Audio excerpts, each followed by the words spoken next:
오늘 말씀 마태복음 17장 22절에서 27절의 말씀 함께 합독하겠습니다. 시작. 갈릴리에 모일 때에 예수께서 제자들에게 이르시되 인자가 장차 사람들의 손에 넘겨져 죽임을 당하고 제3일에 살아나리라 하시니 제자들이 매우 근심하더라. 가버나움에 이르니 반세계를 받는 자들이 베드로에게 나와 이르되 너의 선생은 반세계를 내지 아니하느냐? 이르되 내신다 하고 집에 들어가니 예수께서 먼저 이르시되 시몬아 내 생각은 어떠하냐? 세상 임금들이 누구에게 관세와 국세를 받느냐? 자기 아들에게냐 타인에게냐? 베드로가 이르되 타인에게니이다. 예수께서 이르시되 그렇다면 아들들은 세를 면하리라. 그러나 우리가 그들이 실족하지 않게 하기 위하여 내가 바다에 가서 낚시를 던져 먼저 오르는 고기를 가져 입을 열면 돈 한 세겔을 얻을 것이니 가져다가 나와 너를 위하여 주라 하시니라. 아멘. 아멘. 할렐루야. 오늘 이 시간 하나님의 사랑하심과 은혜가 저와 여러분 가운데 함께하는 줄 믿습니다. 오늘 마태복음 43번째 시간 주장하지 않는 권리라는 제목으로 말씀을 전합니다. 오늘 본문은 예수님께서 두 번째 순환 예고의 말씀을 하시고 그리고 참 이상한 기적, 예수님께서 성전세 세금을 내기 위해서 베드로에게 명하여 물고기를 잡게 하고 물고기의 입속에서 성전세를 낼 만한 돈 한 세겔의 돈을 꺼내오도록 하는 장면입니다. 예수님께서 수많은 기적들을 행하셨지만 예수님은 한 번도 자기 자신을 위해서 기적을 행하신 일이 없는데 오늘 본문은 마치도 꽁돈이 생기는 느낌으로 마치 우리가 수고하고 애써서 그 땀 흘린 대가로 마땅한 대가를 지불해야 되는 그 역할을 마다하는 것처럼 보이는 말씀이기도 합니다. 그러나 여러분 우리는 생각해 볼 수 있죠. 예수님께서 한 번도 자기 자신을 위해서는 기적을 행하시지 않았다. 그 이야기는 이 말씀, 오늘 본문에 있는 이 이상한 기적의 이야기는 메시지가 담겨 있는 것입니다. 저와 여러분에게 주어지는 이 메시지가 오늘 깨달아지고 우리의 삶 가운데 또한 그 말씀을 따라 살아가는 은혜가 있기를 주님의 이름으로 축복합니다. 베드로의 신앙 고백을 들으시고 주는 그리스도시요 살아계신 하나님의 아들이십니다. 이 고백을 기뻐하신 예수님께서 이어서 하신 말씀은 내가 예루살렘으로 가서 고난을 받고 죽임을 당할 것이다. 그리고 3일 만에 살아날 거야.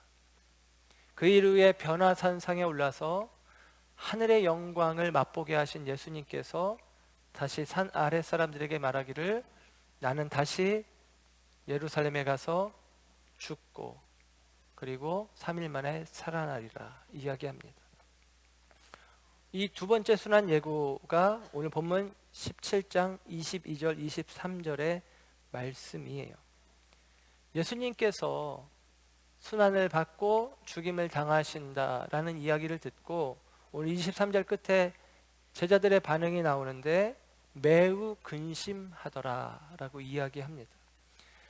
예수님이 죽으신다는 이야기를 듣고 제자들은 근심하게 되어집니다. 염려하게 되어집니다. 너무나 자연스러운 반응인 것 같습니다.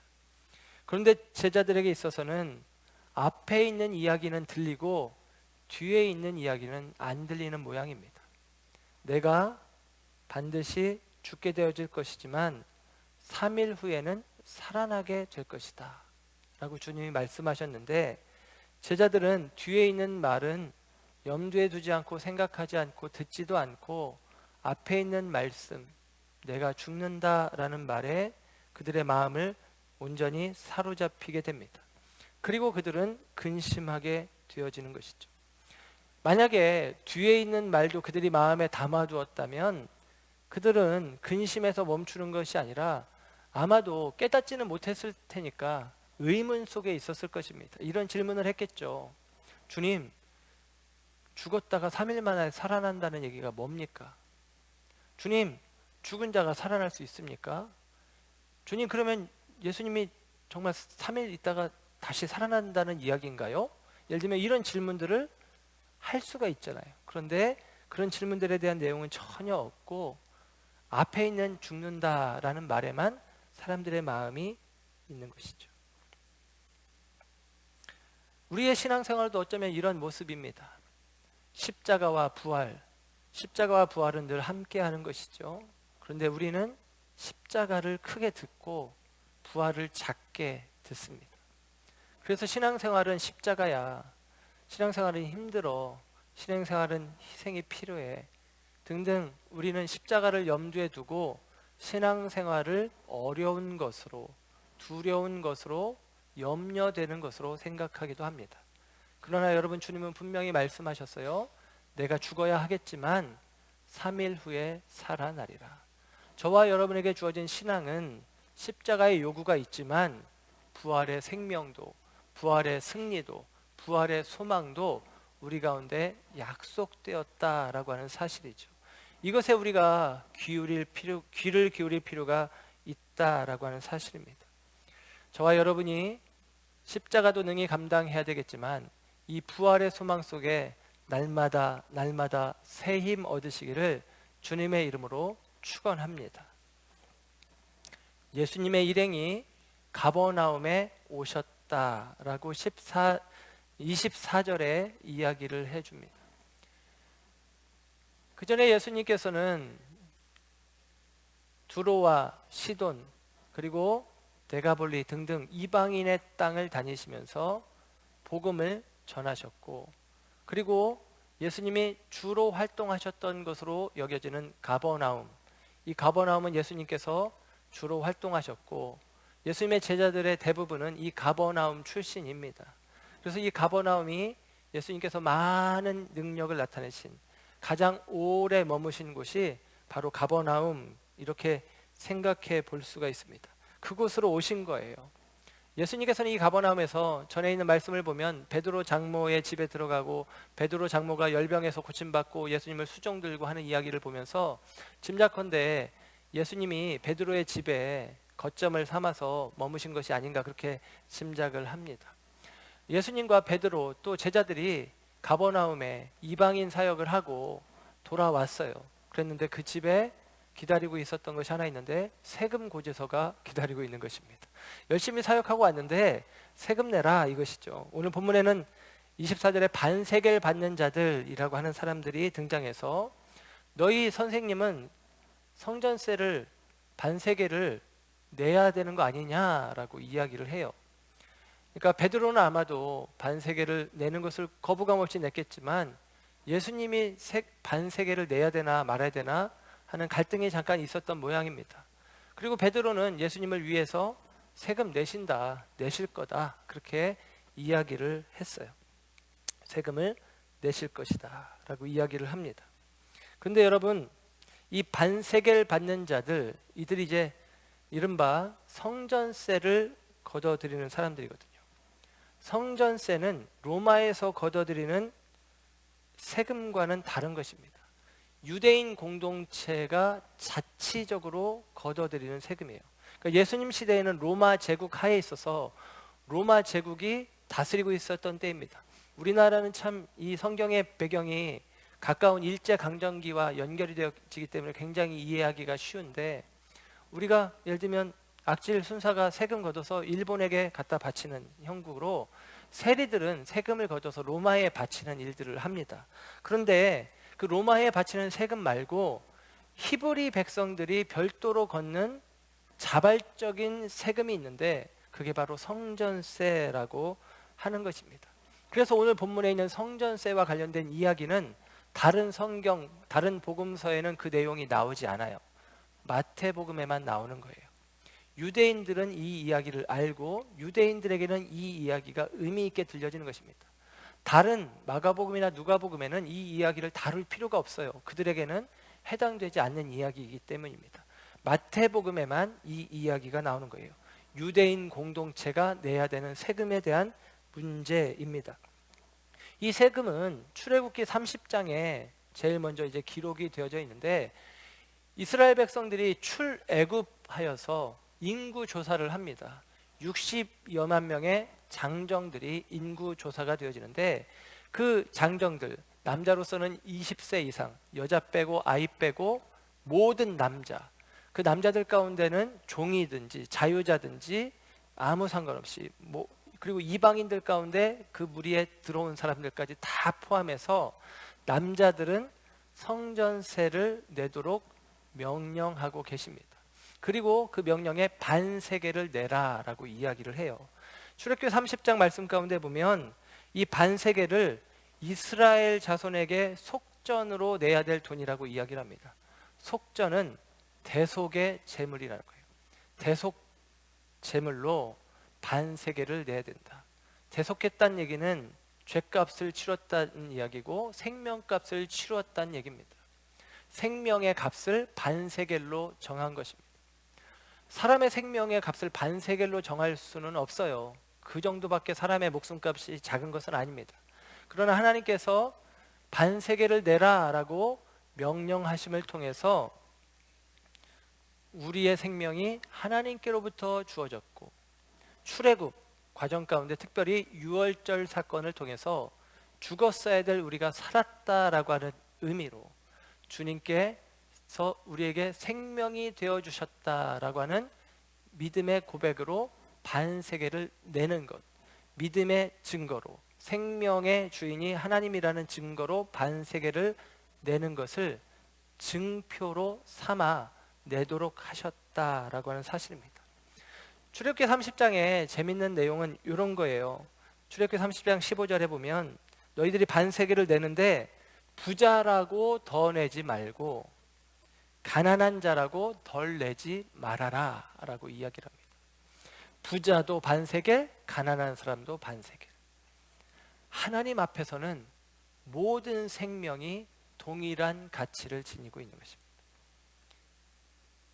이 세상에서는 부자의 생명이 더 귀한 것 같고, 기독교 국가였지만 예를 들면 17세기, 18세기 그런 식의 노예 제도가 인정이 되어지면서 수많은 노예들을 취하는 기독교 국가, 그들은 사람의 생명값이 다르다라고 생각했던 모양입니다. 그런데 적어도 그들의 생각과 다르게 그들이 믿는 하나님은 모든 생명은 동일한 가치를 지니고 있다라고 이야기를 하는 거예요. 그래서 부자도 많이 내지 말고 가난한 자도 적게 내지 말고 누구든지 반세겔로 속전의 값을 지불하라 라고 이야기를 하고 있는 것입니다. 저와 여러분의 생명이 하나님 보시기에 각자가 다 동일한 그리고 귀한 분량으로 우리를 여겨주신다라고 하는 사실이죠. 또한 이 반세겔을 내도록 주님께서 명령하시는데, 이 반세겔은 이른바 성전세라고 불려지는 것으로, 이 드려진 반세겔은 모여져서 성전에 필요한 것들을 공급하는 데 쓰임 받습니다. 성전에 떡을 공급할 때 제사를 드리는 떡을, 매일매일의 떡을 만드는 데 쓰이거나, 그리고 성전이 보수를 하게 되어질 때 그 보수 비용으로 쓰여지거나 그렇게 되어진다라고 하는 사실입니다. 그래서 이제 그 용도 때문에 성전세라고 불리는 거예요. 그러니까 구약에 있는 율법의 이야기들이 예수님 시대에 성전에 그 물질이 반세겔씩 사람들이 드려진 것이 헤롯이 지은 성전을 보수하고 유지하는데 그 물질이 쓰여졌다라고 하는 사실이죠. 반세겔이 드려지는데요, 좀 이것은 좀 여러분이 기억하면서 들으셨으면 좋겠습니다. 이 반세겔은 헬라어 원어, 우리 성경에는 디드라크마라고 되어 있어요. 디는 디스, 둘이라는 뜻이고, 드라크마 들어보셨는지 모르겠지만 누가복음 15장에 어떤 여인이 동전을 잃어버려서 온 집안을 쓸고 닦으며 잃어버린 동전을 찾는다는 이야기가 나와요. 그 다음에 탕자의 비유 이야기가 나오죠. 그 동전을 찾는다는 이야기 가운데 드라크마라고 이야기합니다. 이 드라크마는 하루 품삯이에요. 하루 일당. 하루 일당이니까 요즘으로 치면 한 10만 원 정도 된다고 볼 수 있을까요? 그러니까 두 드라크마, 이게 반세겔입니다. 우리로 치면 이틀치 품삯을 성전세로 1년에 한 번 유월절 가까운 시기에 내야 되는 거예요. 유월절이 생명의 속전이 있었던 패스오버, 양의 피로 우리의 생명을 대신했던 그 유월절에 이 성전세를 내도록 되어 있습니다. 그런데 보통 하루 품삯 그러면 우리가 비유 속에 많이 들었던, 예를 들면 데나리온, 데나리온 비유를 아실 것입니다. 아침 일찍 온 사람도 한 데나리온, 오후 늦게 온 사람도 한 데나리온 받았다라는 이야기를 많이 하는데, 원래 이 데나리온이 하루 일당, 하루 품삯을 설명하는 좋은 용어예요. 그런데 이걸 구분해야 되는데, 데나리온은 로마의 화폐이고 드라크마는 헬라의 화폐입니다. 그리스식의 화폐인 거예요. 유대인들은 로마의 압제 아래 있었지만 로마의 화폐로 성전에 드리는 것이 합당하지 않다고 생각한 모양입니다. 그래서 그들은 일상 속에서는 어쩔 수 없이 로마의 화폐 데나리온을 쓰겠지만 성전에 세금을 드릴 때는 드라크마로 드리게 되어진 거예요. 그런데 이게 웃깁니다. 이 드라크마가 헬라의 화폐라고 했는데 두로라고 하는 곳에서 만들어진 화폐예요. 두로 역시도 페니키아 지역의 이방 땅이에요. 예수님이 두로와 시돈 지역에 가서 복음을 전했다는 이야기가 나오죠. 이 두로라고 하는 곳, 이 두로라고 하는 곳에서 만들어진 화폐는 그 화폐에 독수리 모양의 형상이 있는데 이게 신상이에요. 그것은 말가르트라고 하는 이방 신입니다.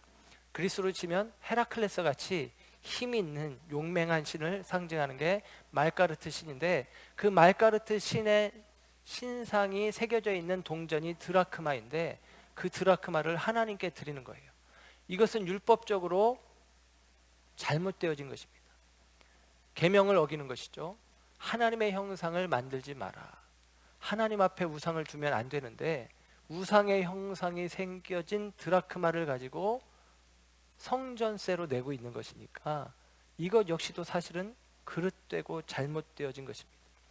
이 드라크마 혹은 데나리온 혹은 반세겔 등등은 우리로 치면 뭐 1,000원짜리 가치, 10,000원짜리 가치 이렇게 우리가 생각할 수 있는데, 물론 그런 가치가 있어요. 그러나 더 중요한 의미는 무게를 뜻하는 표현이에요. 그러니까 무게. 그래서 원래는 구약 백성들이 반세겔을 내야 된다라고 했는데, 이 반세겔이 출애굽기 30장에 이 성전세와 관련된 이야기를 보면 한 세겔은 20게라라 그렇게 해요. 한 세겔이 20게라가 되어지는데, 그러니까 반세겔은 10게라가 되겠죠. 여기서 말하는 게라가 우리가 쓰는 용어로는 캐럿이라는 말로 이제 바뀌어집니다. 다이아몬드 1캐럿짜리, 10캐럿짜리 그렇게 얘기하잖아요.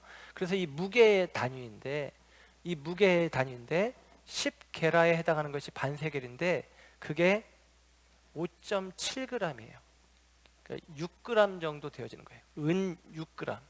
은 6g이 반세겔인데, 이스라엘은 지금 나라를 빼앗기고 그리고 정부가 없기 때문에 돈을 만들어내지 못하죠.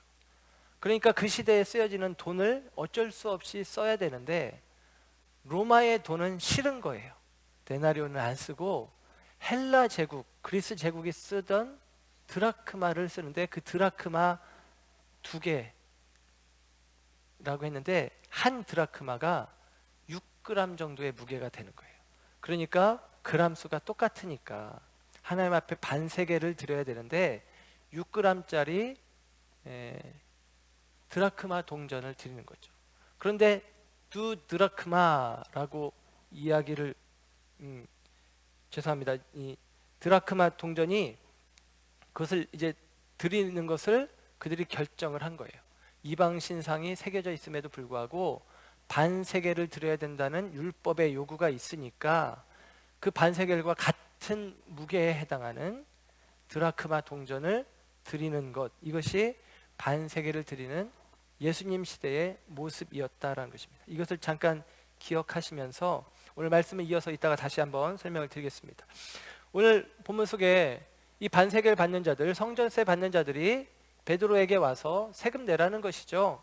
그 이야기를 듣고 베드로가 예수님도 낼 거다 하고 집 안으로 들어갔어요. 근데 예수님께서 마치도 엿듣기라도 한 듯이 베드로에게 묻습니다. 베드로에게 이런 질문을 해요. 시몬아, 네 생각은 어떠냐? 세상 임금들이 누구에게 관세와 국세를 받느냐? 자기 아들에게냐? 타인에게냐? 베드로는 타인에게 받습니다 라고 이야기합니다. 이런 거죠. 왕의 아들이 있는데 왕자가 세금을 낼 이유가 있냐 없냐 이것입니다. 너는 어떻게 생각하느냐라는 거예요. 예수님께서 이 질문을 하실 때에 예수님은 이런 것입니다. 예수님이 이전에 베드로에게 이런 질문을 했죠. 세상 사람들이 나를 누구라 하느냐? 뭐 선지자라고 합니다. 엘리야라고 합니다. 그래? 그럼 너희는 나를 누구라고 하느냐? 너희는 나를 어떻게 생각하느냐? 그랬을 때 베드로가 이야기하죠. 주는 그리스도시요 살아계신 하나님의 아들이십니다. 하나님의 아들 예수. 왕이 아들에게 세금을 받는 것이 맞냐? 타인에게 세금을 받는 것이 맞냐? 성전세는 하나님께 드리는 세금이죠. 하나님의 아들이신 예수님은 성전세를 낼 이유가 없습니다. 베드로에게 의도적으로 질문을 하시는 거예요. 시몬아, 너는 어떻게 생각하느냐? 아들이 네가 나를 하나님의 아들이라고 고백했는데 내가 세금을 내는 게 맞냐 안 맞냐? 안 맞습니다. 백성들이 내는 것이죠. 왕자는 내는 게 아닙니다. 예수님은 세금을 내시지 않아도 됩니다. 근데 베드로는 방금 전에 예수님을 위한답시고 너희 선생이 세금을 낼 거냐? 내실 거다라고 대답했거든요. 근데 예수님의 물음 앞에 베드로는 반대의 대답을 할 수밖에 없는, 예수님은 세금 내시지 않아도 됩니다 라고 이야기하는 것입니다. 이 이야기는 예수님이 나는 세금 안 내도 돼, 나는 면세의 특권이 있어, 이 이야기를 하고 싶은 게 아니라 이런 거예요. 세금을 부과하는 주체가 있고 세금을 납부해야 되는 객체가 있는데 예수님은 세금을 납부해야 하는 객체가 아니라 세금을 부과하는 하나님의 아들, 세금을 부과하시는 분이다 라고 이야기를 하는 것입니다. 여러분, 예수님이 하나님의 아들이시고 성전의 주인이시고 성전 자체이시죠. 예수님이 성전세를 낼 이유는 없다라는 것입니다. 예수님은 성전세를 내지 않아도 되시는 베드로의 고백 속에 있는 하나님의 아들이시다라고 하는 사실이죠. 그런데 예수님께서 이 질문을 하시고 나서 그렇지, 나는 성전세를 안 내도 되지 하고 성전세를 안 내는 것이 아니라 이어지는 말씀을 보면 예수님이 성전세를 내시는 것이죠. 27절 보시면 이렇습니다. 그러나 그럽니다. 아들은 세를 면하리라. 그렇지, 아들은 세를 안 내도 되지. 그러나 반전이 있어요. 그러나 우리가 그들이 실족하지 않게 하기 위하여 세를 내자. 이것이 예수님의 말씀입니다. 예수님이 성전세를 내셔요. 성전세를 내십니다. 그 이유를 성경은 말씀하기를, 예수님 말씀하시기를 그들이 실족하지 않도록, 이것입니다. 여기서 말하는 그들은 성전세를 거두어들이는 반세계를 받는 사람들이라고 이야기할 수 있겠죠. 예수님께서 그들이 실족하지 않도록 세금을 내어주었다라고 이야기를 하는 것입니다. 예수님이 성전세를 냈다는 얘기는 율법의 요구를 들어주신 거예요. 유대인들에게 있는 율법, 유대인들이 지켜야 되는 율법의 요구를 예수님이 들어주셨다라고 하는 사실입니다. 율법을 지켜야 되는 것은 율법 아래에 있는 모든 사람들은 율법을 지켜야 합니다. 율법 아래에 있는 모든 사람들은, 우리 식으로 표현하면 우리 대한민국 국민은 다 대한민국 법을 지켜야 되잖아요. 그처럼 율법, 하나님의 법 아래에 있는 모든 유대인들은 하나님의 법, 율법을 지켜야 하는 것이죠. 그런데 여러분, 율법 아래에 있는 사람들은 율법을 지켜야 되겠지만 예수님은 율법 아래 계신 분이 아니라 율법 위에 계신 분이요, 율법을 주신 분이십니다. 예수님이 산상수훈을 통해서 우리에게 상징적으로 보여준 게 그거예요. 하나님의 말씀을, 율법을 우리에게 말씀하시면서 누구든지 이 말씀대로 행하지 않으면, 너희들의 의가 바리새인과 서기관들의 의보다 낫지 않으면 너희들은 결단코 천국에 들어갈 수 없다라고까지 말씀하신 분이 예수님입니다. 예수님이 율법을 주시는 분이에요. 그런데 그 예수님이 율법의 요구인 성전세를 내는 것입니다. 예수님은 율법을 주신 분이요, 율법 위에 계신 분인데 스스로가 율법 아래로 내려오신 거예요. 그래서 우리로 하여금 실족하지 않게 하신다라고 이야기를 합니다. 사도 바울이 갈라디아서에서 이런 말씀을 합니다. 때가 참에 하나님이 그 아들을 보내사 여자에게서 나게 하시고 율법 아래 나게 하신 것은 율법 아래 있는 자들을 속량하시고 우리로 아들의 명분을 얻게 하려 하심이라. 아멘. 예수님이 여자의 아들 곧 사람이 되셨고 예수님이 율법의 주인이요 율법을 주신 분이로되 율법 아래 히브리인으로서 오신 것은 율법 아래 있는 모든 사람들을 구원하시기 위함이다. 이게 성육신이죠. 예수님이 율법 아래로 오셨다라는 사실입니다. 예수님은 율법 위에 계신 분이지만 율법 아래로 오셔서 율법의 요구를 따라, 율법의 요구는 죄의 결과는 사망이라는 것입니다. 그 율법의 결과를 따라 예수님이 십자가에 달려 죽으십니다. 우리가 아는 것처럼 죄가 없음에도 불구하고 율법 아래서 죽으신 거예요. 그 결과가 무엇입니까? 저와 여러분을 구원하시는 것이죠. 우리의 대속죄물, 속전의 새가 되어주셔서 우리를 위하여 죽으셨다라고 하는 사실입니다.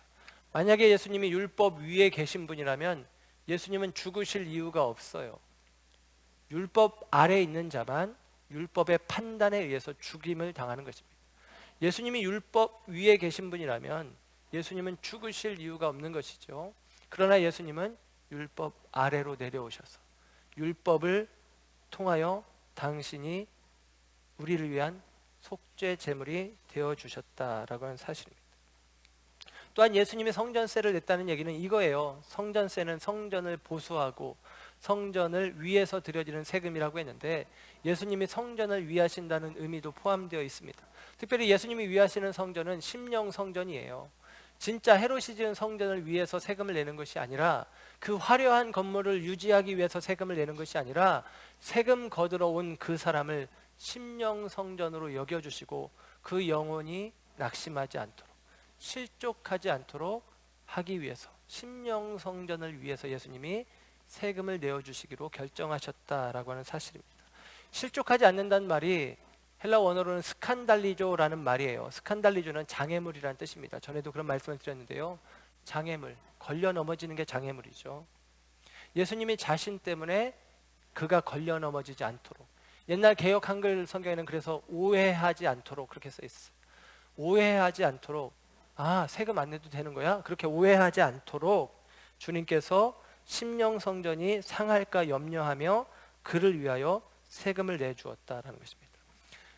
여러분, 이것은 예수님이 하지 않아도 되는 일을 하는 거예요. 예수님은 하나님의 아들이기에 율법 위에 있기에 성전의 주인이요 성전 자체이시기에 성전세를 내지 않아도 된다라고 분명히 확인받았지만 예수님이 세금을 내는 것입니다. 전에 어떤 분이 카카오톡 이렇게 보면 자기 프로필에 이렇게 뭐 자기가 좋아하는 문구 같은 것도 이렇게 써놓잖아요. 이런 문구가 있더라고요. 권리 위에 잠들지 말자. 멋있죠.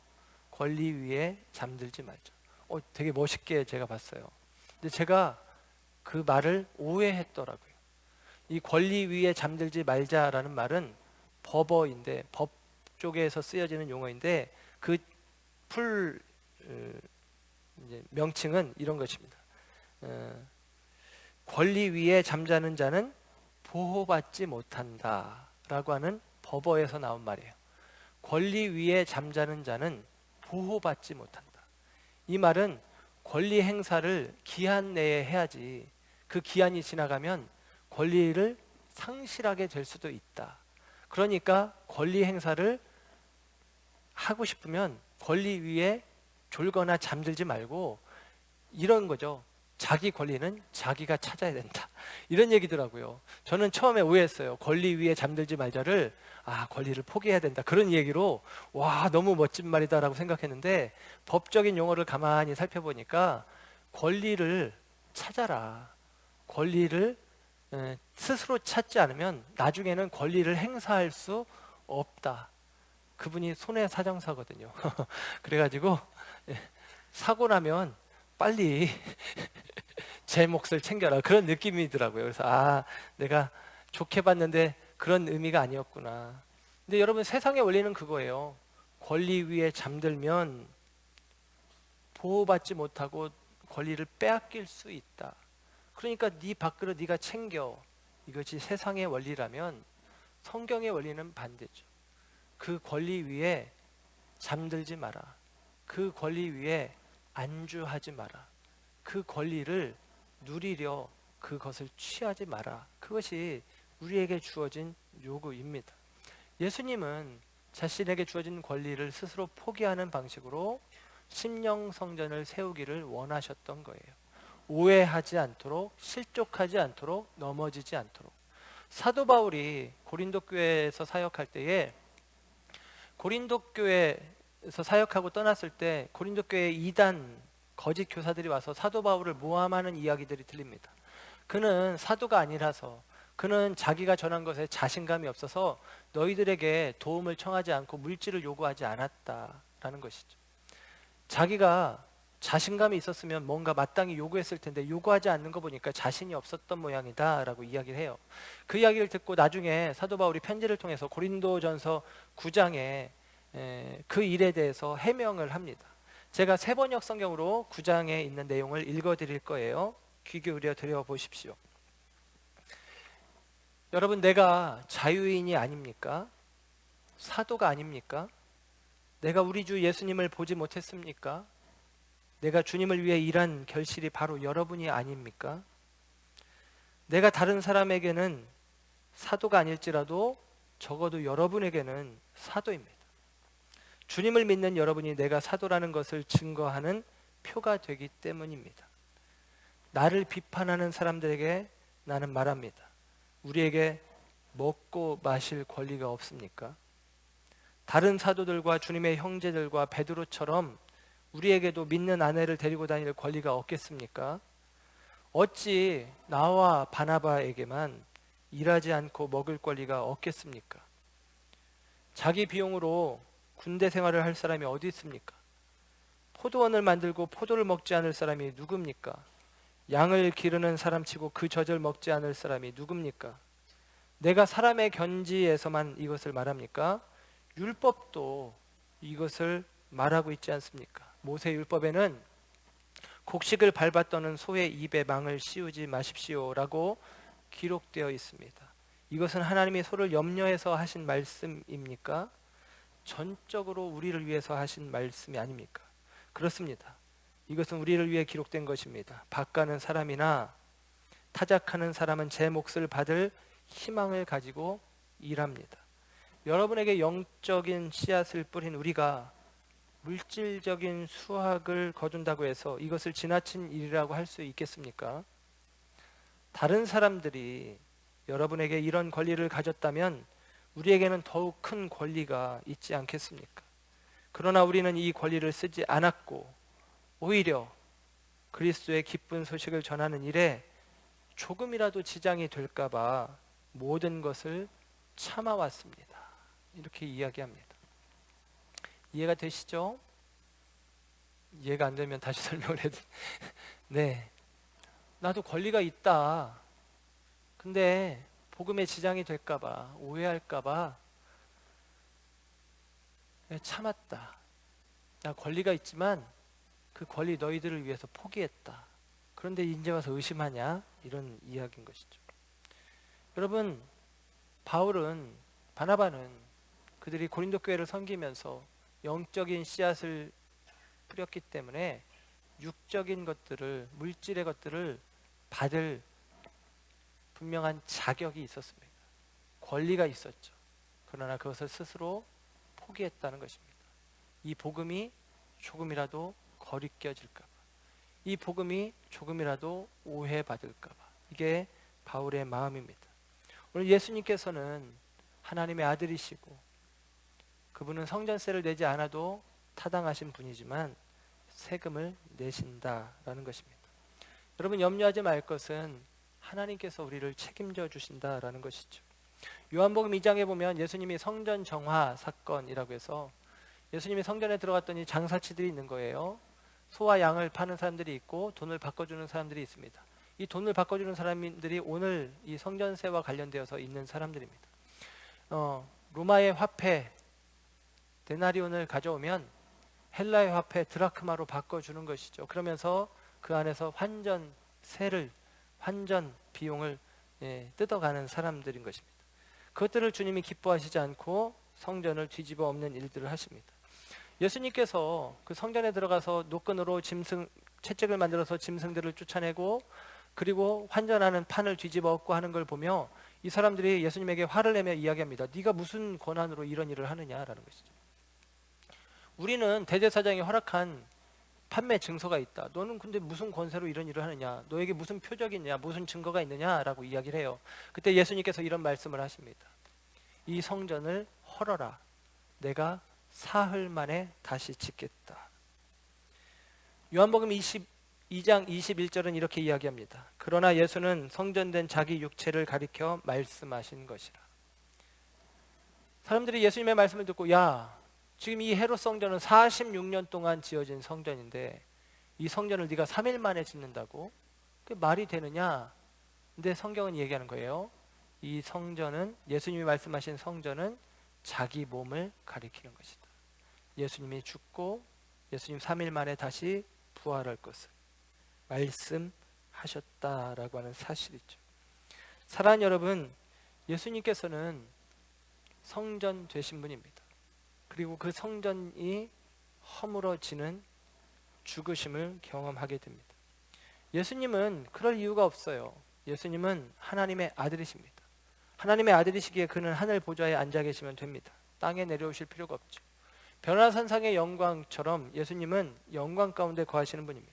예수님은 곧 하나님이십니다. 그런데 그분이 땅에 내려오셨고 율법의 요구를 충족시키면서 연약한 자들, 그들이 오해하지 않도록 그들이 이해할 만한 방식으로 주님께서 우리를 위하여 대속제물이 되어주셨다는 것입니다.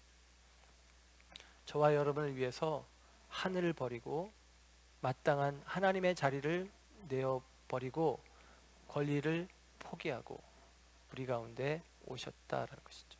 그래서 그분이 저와 여러분을 위하시는 분임을 확인하게 되어집니다. 세금을 걷는 반세겔 받는 자들을 위해서 예수님이 세금을 내기를 결정하셨을 뿐만 아니라 예수님은 아주 특이한 일들을 명하시는데 오늘 본문 27절 하반절에 보면 이런 것입니다. 베드로에게 말씀하시기를 너는 가서 낚시질하면 제일 먼저 잡히는 고기가 있을 건데 그 고기의 입을 열면 한 세겔짜리 동전이 있을 거야. 반 세겔만 내야 되잖아요. 한 세겔짜리가 있을 거야. 그걸로 나와 너를 위해서 성전세를 내라 라고 2인분어치 내라 라고 이야기를 합니다. 베드로가 낚시해서 잡은 고기를 성경학자들은 무쉬트, 베드로 고기일 것이다 라고 짐작합니다. 이 무쉬트라고 하는 물고기는 길이가 40cm 정도까지 크고 그리고 무게가 한 1.5kg 정도 돼요. 이 무쉬트는 히브리 말로는 암눈이라고 불려지는 물고기예요. 히브리 말로는 그 물고기 이름이 암눈입니다. 암눈이란 말은 암은 보호한다라는 말이고 눈은 물고기란 말이에요. 보호하는 물고기. 왜 이런 이름이 붙었냐면 이 무쉬트가 알을 까면 물속에서 알을 까면 이 알을 입에 이렇게 담아둔답니다. 그리고 부화를 하겠죠. 부화를 해도 한 2, 3주 새끼 그 물고기들을 입으로 이렇게 물고 있대요.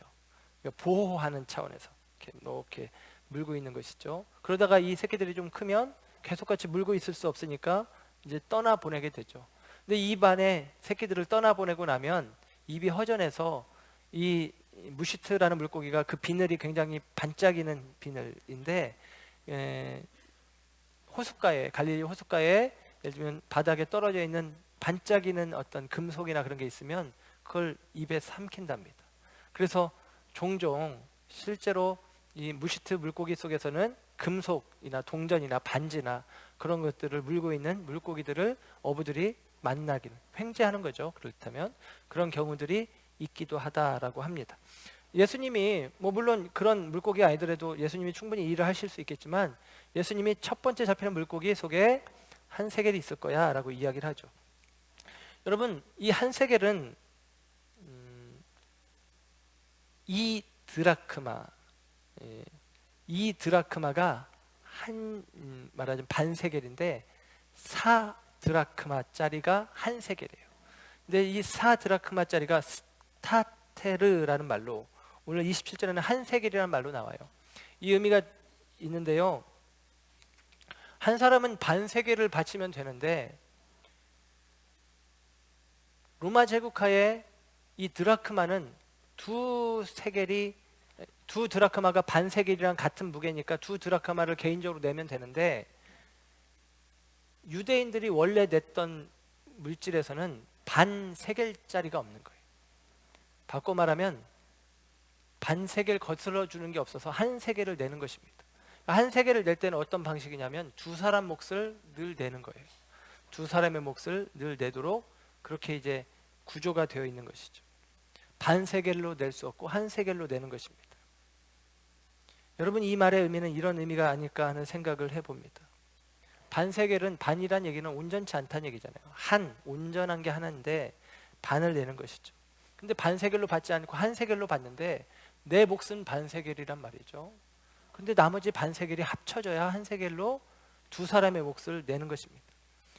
이렇게 생각해 볼 수 있죠. 그 나머지 목 반 세겔은 메시아의 것입니다. 오늘 예수님 말씀하시죠. 나와 너를 위하여 내라라는 것입니다. 예수님은 지금 베드로를 위하여 베드로가 내야 되는 반 세겔의 몫에 당신의 몫을 더하여서 낼 수 있게 허락해 주셨다라고 하는 사실입니다. 여러분, 이런 거예요. 우리 스스로는 성전에 들어갈 수 없어요. 우리 스스로는 하나님 앞에 설 수 없습니다. 우리 스스로는 우리의 죄를 감당할 수 없어요. 우리에게는 도우시는 분, 예수님의 도우심이 필요하죠. 그분과 연합할 때에 저와 여러분들이 하나님 앞에 비로소 설 수 있게 되어지는 것입니다. 반 세겔을 내라, 이게 자원에서 내는 것인데 이런 거예요. 낼래 안 낼래? 안 내도 불법은 아니죠. 너희 선생이 반 세겔 내겠느냐? 안 낼 수도 있다는 얘기거든요. 근데 그걸 낸다는 얘기는 신앙의 고백입니다. 하나님께 내 생명값이 있다. 하나님이 내 생명의 주관자다라고 인정하는 거예요. 인정하는 자는 반 세겔을 내므로 자기 신앙을 표현하는 것입니다. 우리가 내는 반 세겔은 이거예요. 믿음의 분량입니다. 하나님이 나의 생명의 주관자이십니다. 그리고 주님이 더하여 내는 반 세겔이 있어요. 그게 바로 더하여지는 은혜입니다. 대속의 은총입니다. 우리 가운데 주어진 약속입니다. 그 약속을 붙잡고 믿음으로 나의 반 세겔을 내어 놓을 때 주님의 반 세겔이 더하여져서 그것이 하나님이 받으시는 성전의 제물이 되어지는 것입니다. 비로소 저와 여러분이 성전에 들어갈 수 있다라는 것이죠. 로마서 6장에서는 이렇게 이야기를 합니다. 로마서 6장 5절, 만일 우리가 그의 죽으심과 같은 모양으로 연합한 자가 되었으면 또한 그의 부활과 같은 모양으로 연합한 자도 되리라. 아멘. 그의 죽으심과 연합한 자가 되어져야 그의 부활하심과 연합한 자가 될 수 있다. 주님과 함께 더불어 우리가 하나님 앞에 나아가지 아니하면 우리의 죄가 사하여지지도 않을 뿐만 아니라 주님 안에 있는 새 생명의 사람이 될 수도 없다라고 하는 사실입니다. 그러므로 저와 여러분 가운데 구원을 얻기 위해서 우리 가운데 반드시 필요한 것은 연합입니다. 연합. 예수님과 같이 죽고 예수님과 같이 사는 것입니다. 예수님은 순한 예고를 하시죠. 내가 죽어야 할 것이다. 그러나 3일 후에 살아나리라. 이 말씀은 예수님이 자신이 어떻게 되어질 것을 이야기할 뿐만 아니라 하나님을 믿는, 주님을 믿는 사람들에게 주어지는 메시지이기도 합니다. 우리는 예수님과 연합하여 죽어야만 합니다. 그러나 저와 여러분은 예수님과 더불어 다시 살게 되어질 것이다 라는 사실이죠. 저와 여러분이 우리가 신앙생활하면서 이 성전세를 내는 의미, 영적인 의미로 우리가 하나님의 성전에 우리가 함께 참여하는 자가 되어진다는 의미는 저와 여러분들의 삶 가운데 실제로 십자가와 부활이 체험되고 사라져야 한다라는 사실입니다. 우리가 십자가를 선택할 때 우리의 모자란 반세겔의 부분을 우리 예수님이 채워주십니다. 우리가 예수님의 말씀처럼 자기를 부인하고 자기의 십자가를 지고 주님을 따라가기를 결단할 때 우리 힘으로는, 우리 능으로는 그 일을 감당할 수 없겠지만 도우시는 주님의 은혜가 저와 여러분 가운데 함께 하여서 능히 그 일을 감당케 하시고 능히 그 길을 걷게 하시고 능히 그 십자가 뒤에 있는 생명과 부활을 우리로 하여금 얻고 누리게 하신다라고 하는 사실입니다. 여러분, 그래서 우리는 주님을 의지하며 서는 것입니다. 내 몫의 반세겔 내가 감당해야 되겠죠. 우리 믿음의 분량입니다. 그러나 그것으로는 주님 앞에 설 수 없습니다. 예수님 몫의 반세겔이 우리의 인생에 더하여질 때 한 세겔로 하나님께서 온전하게 저와 여러분을 받아주시는 것입니다. 우리 가운데 있는 모든 우리 스스로 원하는 그 권리를 포기하고 스스로 십자가를 선택하는 믿음의 결단 속에 서시고 이 주님이 가신 그 길을 더불어 함께 가기를 결단하는 우리들 가운데 주님의 도우심 속에 저와 여러분들이 결코 망하지 않습니다. 결코 넘어지지 않습니다. 결코 우리는 죽지 않습니다. 주님께서 살리시는 생명의 은혜가 있음을 경험하는 저와 여러분 모두가 되시기를 주님의 이름으로 축원합니다.